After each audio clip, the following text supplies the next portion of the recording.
En 2011, la population mondiale atteint 7 milliards de personnes, dont 4 milliards sont asiatiques. Parmi les asiatiques, il y a 0,2 milliards qui viennent du Moyen-Orient, 1,2 de l'Inde, 1,3 de la Chine et 1,3 de l'Asie-Pacifique. Mais les Asiatiques ne vivent pas que sur leur territoire. Ils sont un peu partout dans le monde, notamment les Chinois. Grâce à l'apparence physique, on peut facilement reconnaître un Indien ou un Arabe parmi les Chinois, mais pour les gens, les Vietnamiens et les Chinois sont pareils. Ils sont petits, avec des yeux privés. Ils mangent du riz avec des baguettes pendant toute l'année. Ils sont des génies en mathématiques et travaillent comme des fous. Donc, comment on peut reconnaître un Vietnamien parmi les Chinois? D'abord, il faut savoir la position géographique du Vietnam dans le monde. Ici, c'est la Chine, et voici le Vietnam. Comme c'est deux pays voisins, et dans le passé, le Vietnam était envahi par les Chinois pendant un millénaire, le fait que nos cultures sont similaires est inévitable. Par contre, le Vietnam se situe en Indochine.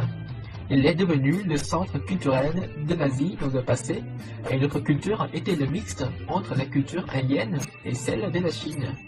On parle le langage, qui est de la même famille que les Thaïlandais, mais une autre écriture s'est basée sur les caractères chinois. On appelle cette méthode d'écriture le nom. Le nom est une sorte de l'écriture très particulière. On utilise la prononciation des sinorames pour en exprimer le sens en vietnamien.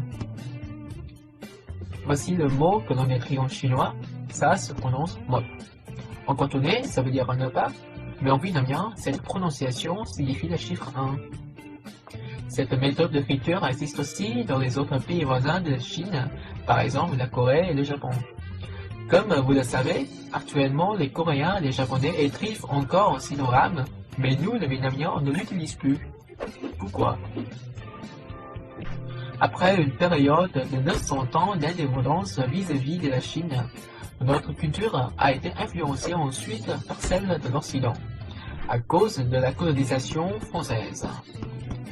C'est à cette époque où l'on voit apparaître le Woc Ngữ, la romanisation du langage vietnamien, qui a été développé en 1651 par un missionnaire chrétien français, Alexandre de Rhodes. Le principe se base sur l'alphabet standard, en inventant de nouveaux glyphes et en supprimant ceux dont on n'a pas besoin. Avec cette méthode, l'alphabet vietnamien contient 29 lettres avec 17 consonnes et 12 voyelles et 8 dirhams. Pour exprimer les 6 tons dans le vocabulaire vietnamien, on a ajouté les accents sur les voyelles. L'accent aigu pour le ton haut, le tin pour le ton haut mélodique, le rien pour le ton neutre, le crochet en chef pour le ton bas mélodique, l'accent grave pour le ton bas descendant et le point souscrit pour le ton parlotant. On reprend l'exemple précédent. Ceci est le chiffre 1 écrit en homme, ça se prononce mot. En utilisant le Woc Ngữ, on écrit ce qu'on entend, le M, le O, le T et le point souscrit pour avoir le ton. Mais pendant cette époque, le Woc Ngữ n'était qu'un moyen de la mission chrétienne de la colonisation. La plupart des gens étaient analphabètes ou connaissaient très peu de noms. Après la révolution d'août en 1945, le Vietnam moderne est né. Grâce à sa simplicité, le Woc Ngữ est tenu comme l'écriture principale de l'État. Il est utilisé dans l'éducation, dans l'administration et dans la communication. Cette fois, la culture vietnamienne a encore pratiqué le mixage. On a des coutumes traditionnelles comme les Chinois, on parle à la manière des Thaïlandais et on écrit en latin comme les Occidentaux. Bref, si vous voyez un Asiatique dans la rue, il faut savoir s'il est chinois ou vietnamien. Il faut juste regarder son carnet de notes. Moi, je suis fier d'être vietnamien et en tant qu'artiste, je vise un moi universel.